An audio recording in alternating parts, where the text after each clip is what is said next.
আমাদের যে ভাইরা শহীদ হয়েছেন, আমাদের প্রত্যেকটা শহীদ পরিবারের খুঁজে তালিকা তৈরি করে তাদের আর্থিক অনুদান বা যা যেভাবে প্রতিষ্ঠিত করা দরকার।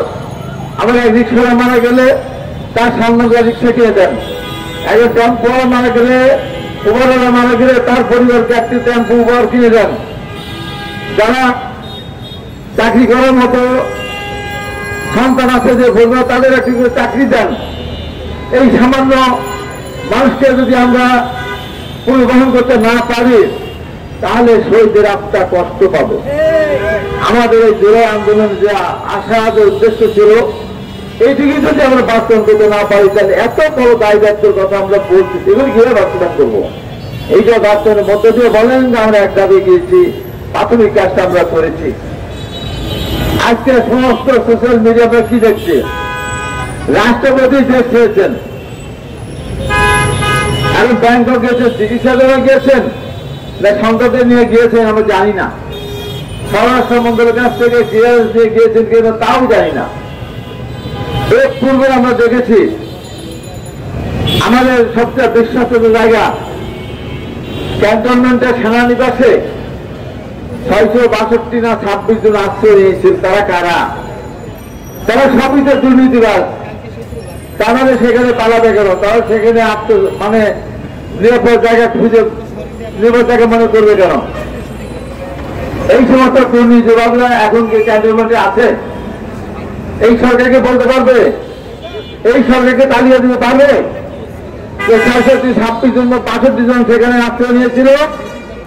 এতজন তারা আমাদের কাছে, আমাদের সরকারের কাছে আছে, অর্থাৎ জেলখানায় আছে বা নিরাপদ হেফাজতে আছে বা জেল হাজতে আছে। বলতে পারবে?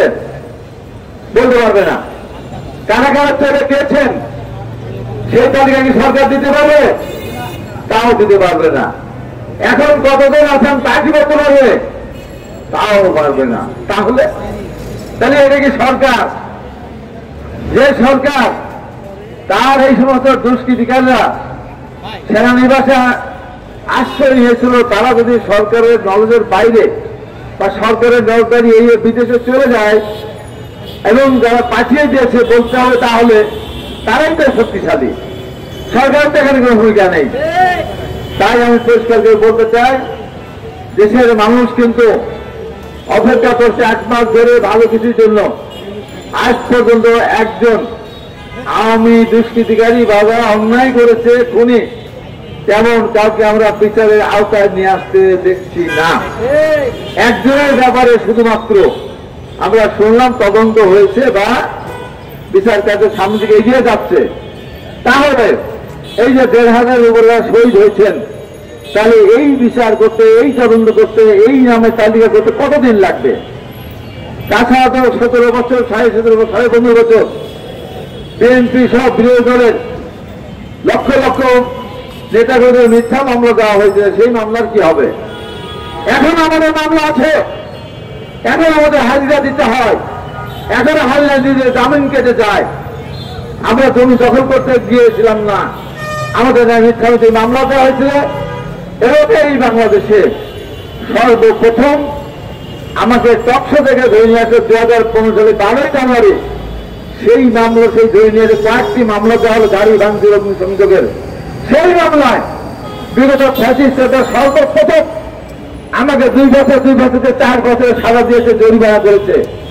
আমি যদি নির্বাচন করতে না পারি, নির্বাচনে অযোগ্য ঘোষণা করেছিল। আমি তো এত নেতা ছিলাম না বিএনপি, এত বছর